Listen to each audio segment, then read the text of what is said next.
বাংলাদেশ কৃষি প্রধান দেশ। এই দেশের প্রধান খাদ্য হচ্ছে ভাত। ওই হিসাবে আমরা চাষাবাদ করি। এটা হচ্ছে আমাদের বীজতলা।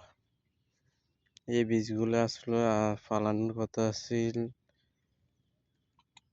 মঙ্গলবার, কিন্তু আমরা অনাবৃষ্টির কারণে, প্রাকৃতিক দুর্যোগের কারণে আমরা মূলত এই বীজটা ফালাইছি শুক্রবারে।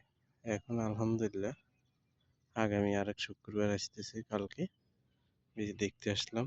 আলহামদুলিল্লাহ যা আছে শুকরিয়া মহান রবের কাছে, আল্লাহ ভালো রাখছে। এই হচ্ছে বীজতলা। যতই বৃষ্টি হয়, বৃষ্টি 2 দিন পরে আর ইয়েতে পানি থাকে না।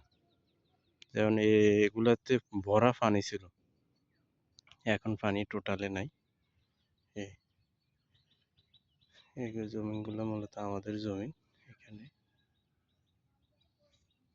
আসলে একটা লোক একটা ব্যবসা দিয়ে চলতে পারে না। আমরা নিজেরা যেহেতু খামার আছে, ওই জন্য আমরা মূলত চাষও করি। চাষ করলে লোক দিয়ে করাই, করে নিজের একটু দেখাশোনা করতে হয়।